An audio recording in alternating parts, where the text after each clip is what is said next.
Bismillahirrahmanirrahim. Assalamualaikum warahmatullahi wabarakatuh. Bismillah, alhamdulillah, wassalatu wassalamu ala rasulillah, amma ba'd. Sahabat muslim, kali ini kita akan membahas tentang buku fikih paling absurd yang pernah ada di dunia ini. Bantahannya saya ambil dari buku Ustadz Hartono Ahmad Jais berjudul Menangkal Bahaya Jil dan Fla dengan beberapa penyesuaian.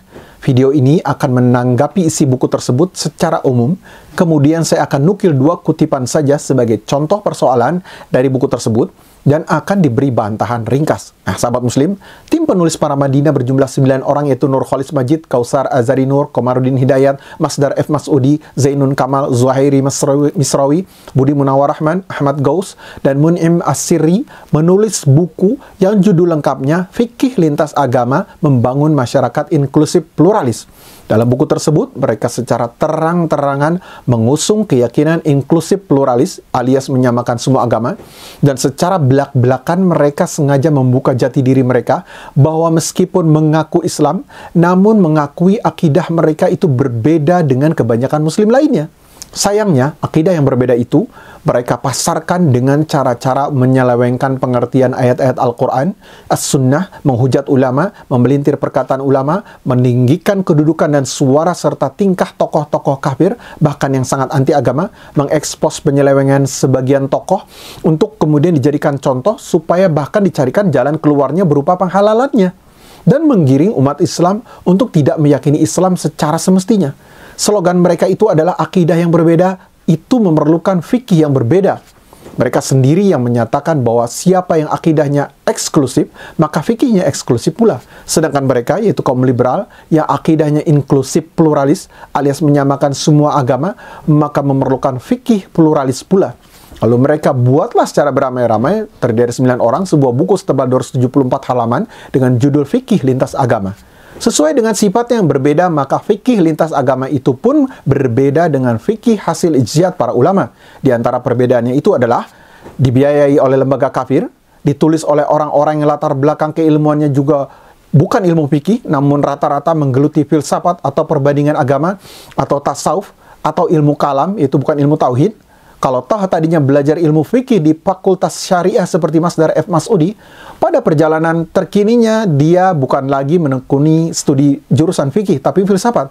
Kemudian cara mengambil dalil atau beristidlal untuk menyimpulkan hukum itu tidak ada konsistensi, sehingga antagonistis, bertabrakan satu dengan yang lain, kemudian tidak jujur, kemudian memperlakukan ayat-ayat Al-Quran semau mereka sendiri, kemudian pendapat yang sangat lemah pun dijadikan hujjah, lalu disimpulkan satu ketentuan, dan ketentuan yang berdasarkan pendapat yang sangat lemah itu kemudian untuk menghukumi secara keseluruhan. Akibatnya, hukum dibalik-balik, yang haram jadi halal. Kemudian pembolak-balikan itu untuk mempropagandakan akidah dan fikih yang berbeda tadi, yaitu diantaranya ulama justru diposisikan sebagai orang durjana. Orang kafir naik kedudukannya hingga suaranya bahkan bisa dijadikan hujah untuk membantah ulama. Bahkan bisa untuk membantah hadis. Bahkan bisa untuk membantah ayat Al-Quran. Kemudian orang kafir berhak nikah dengan muslim dan muslimat. Kemudian orang kafir berhak mendapatkan waris dari orang muslim. Kemudian orang muslim tidak boleh menegakkan syariat Islam dalam kehidupan siasa mereka. Kemudian orang muslim dalam kehidupannya hanya boleh diatur pakai selain syariat Islam. Kemudian muslim dan kafir sama, namun jangan bawa-bawa agama untuk mengatur hidup ini. Ini artinya aturan dari orang kafir yang harus dipakai, sedangkan aturan dari Allah tidak boleh dipakai. Itulah ternyata makna akidah yang berbeda, yang karenanya memerlukan fikih yang berbeda pula menurut mereka. Dan itulah fikih yang pembuatan dan penerbitannya dibiayai oleh orang-orang kafir. Propaganda kepentingan kafirin, namun lewat jalur Islam praktis, yaitu fikih. Nah, inilah sebenarnya letak persoalan dalam buku tersebut. Mereka melakukan itu semua dengan menggunakan ayat atau hadis, dan tentu disesuaikan dengan kepentingan mereka.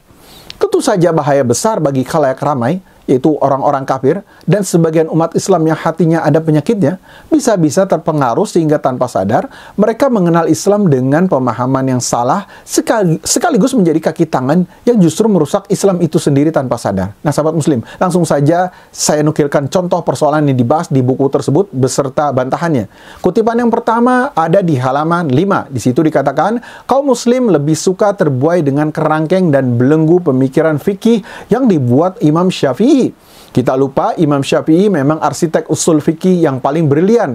Tapi juga karena Syafi'i lah pemikiran-pemikiran fikih tidak berkembang selama kurang lebih 12 abad. Sejak Asy-Syafi'i meletakkan kerangka usul fikihnya, para pemikir fikih Muslim tidak mampu keluar dari jeratan metodologinya katanya. Sehingga kini rumusan Asy-Syafi'i itu diposisikan begitu agung, sehingga bukan saja tak tersentuh kritik, tapi juga lebih tinggi ketimbang nas-nas syar'i, yaitu Al-Quran dan hadis. Buktinya, setiap bentuk penafsiran teks-teks selalu tunduk di bawah kerangka Asy-Syafi'i. Nah, sahabat Muslim, tanggapannya adalah, kepada Nur Khalis Majid CS, perlu dikemukakan di antara ilmu alat untuk memahami Al-Quran dan As-Sunnah adalah ilmu nahwu shorof, yaitu tata bahasa Arab.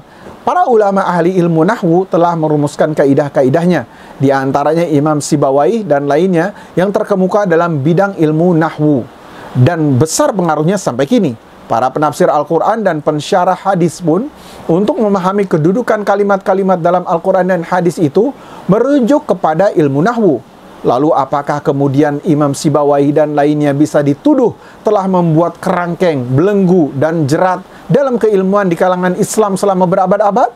Dan apakah para ahli tafsir, ahli fikih, dan ahli-ahli ilmu Islam yang semuanya mesti merujuk kepada ilmu nahwu ketika memahami ayat-ayat Al-Quran dan hadis itu bisa disebut lebih mengagungkan ilmu nahwu dibandingkan Al-Quran dan hadis? Tentu saja tidak. Contoh praktis sehari-hari adalah ketika kita melaksanakan sholat wajib 5 waktu setiap harinya dengan menggunakan patokan jadwal waktu sholat yang dibuat oleh para ahli ilmu falak. Jadwal waktu sholat itu telah dibuat untuk petunjuk waktu sholat sepanjang masa. Umat Islam menggunakan jadwal waktu sholat itu. Dan jadwal waktu itu sudah dicocokkan oleh para ulama ahli falak dengan dalil dari Al-Quran dan As-Sunnah. Sehingga ketika orang membaca Al-Quran dan hadis mengenai waktu-waktu salat, maka dalam prakteknya mengikuti jadwal salat yang dibuat para ulama ahli falak. Apakah dengan kenyataan itu, lalu dengan mudahnya tuduhan-tuduhan dan kecaman bisa dialamatkan kepada para ulama pembuat jadwal waktu salat tersebut, bahwa mereka telah membuat kerangkeng, belenggu, dan jerat, sehingga umat Islam lebih mengagungkan jadwal waktu salat dibandingkan Al-Quran dan hadis? Demikian pula orang yang menafsirkan atau lebih tepatnya dalam hal fikih ini mengistinbatkan atau menyimpulkan hukum dari ayat-ayat Al-Quran dan hadis memakai usul fikih di mana metodologinya telah dirintis oleh Imam Syafi'i. Apakah itu bisa dituduh sebagai lebih mengagungkan dan lebih tunduk kepada karya Imam Syafi'i daripada Al-Quran dan As-Sunnah? Dan apakah pembuat metodologi itu bisa dituduh sebagai pembuat kerangkeng, belenggu, dan jerat pemikiran fikih? Nah, sahabat Muslim, di dalam ilmu umum misalnya dengan adanya peta dunia, peta negara, peta kota, dan sebagainya, maka orang bisa menggunakannya sebagai petunjuk. Apakah pembuat peta itu bisa dituduh sebagai pembuat kerangkeng, belenggu, dan jerat terhadap manusia dalam keilmuan selama berabad-abad? Ini benar-benar absurd dan sulit dimengerti jalan pemikiran Nur Khalis Majid CS. Dari semula nyeleneh kemudian berubah menjadi main tuduh sembarangan. Kutipan yang kedua di buku tersebut ada halaman 167. Dikatakan di sana, sedangkan hadis yang melarang waris beda agama harus dibaca dalam semangat zamannya, yang mana terdapat hubungan kurang sehat dengan agama lain yaitu kafir. Maka bila hubungan muslim dengan non-muslim dalam keadaan normal dan kondusif, secara otomatis matan hadis tersebut tidak bisa digunakan. Nah, tanggapannya adalah Nur Khalis Majid CS berani memperlakukan hadis tersebut secara temporer belaka. Padahal di zaman senormal apapun, istilah kafir ya tetap kafir. Tidak berubah istilahnya jadi muslim. Kecuali kalau memang dia masuk Islam. Lantas landasan pembatalan hadis itu apa? Kecuali kalau ada kaidah bila keadaan telah normal misalnya, maka kafir sama dengan muslim. Dan muslim sama dengan kafir. Maka dalih normal bisa saja diberlakukan. Tapi apakah ada kaidah gila seperti itu? Di zaman normal ataupun tidak normal, yang namanya kafir ya kafir, muslim ya muslim. Jadi hadis tentang waris mewarisi antara muslim dan kafir itu berlaku di zaman apapun. Hadis tidak mewaris mewarisi antara muslim dengan kafir itu mutlak. Sebagaimana dalam hadis yang lain yang diriwayatkan dari Jabir, dari Nabi SAW bersabda, tidak saling mewarisi pengikut dua agama. Pengikut dua agama, yaitu antara agama satu dengan agama lainnya, tidak saling mewarisi. Nah, di hadis yang terdahulu, yang lebih dahulu lagi sudah lebih dijelaskan bahwa Nabi bersabda, orang Islam tidak boleh mewarisi harta orang kafir dan orang kafir tidak boleh mewarisi harta orang Islam. Hadis itu sudah jelas maknanya, tidak ada pengecualian apa-apa.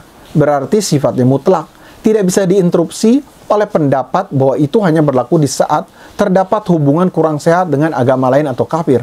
Nah, sahabat muslim, dalam hal tidak waris-mewarisi antara muslim dan kafir ini, memang ada pengecualian seperti dalam riwayat dari Jabir.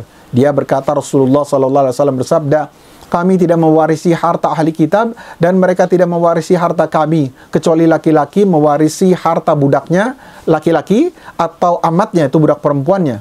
Hadis ini di samping mengandung makna pengecualian yang berisi penegasan dan penjelasan, masih pula mengandung penjelasan yang lebih jelas dan lebih tegas lagi, yaitu Nabi SAW dalam hadis itu menyebut ahli kitab. Itu justru lebih tegas lagi dibanding lafal kafir. Karena tidak waris-mewarisi antara muslim dengan ahli kitab itu menunjukkan makna yang lebih jelas lagi. Dengan ahli kitab saja muslimin tidak mewarisi, apalagi dengan kafir secara umum. Demikianlah sahabat muslim, semoga bermanfaat. Barakallahu fikum. Assalamualaikum warahmatullahi wabarakatuh.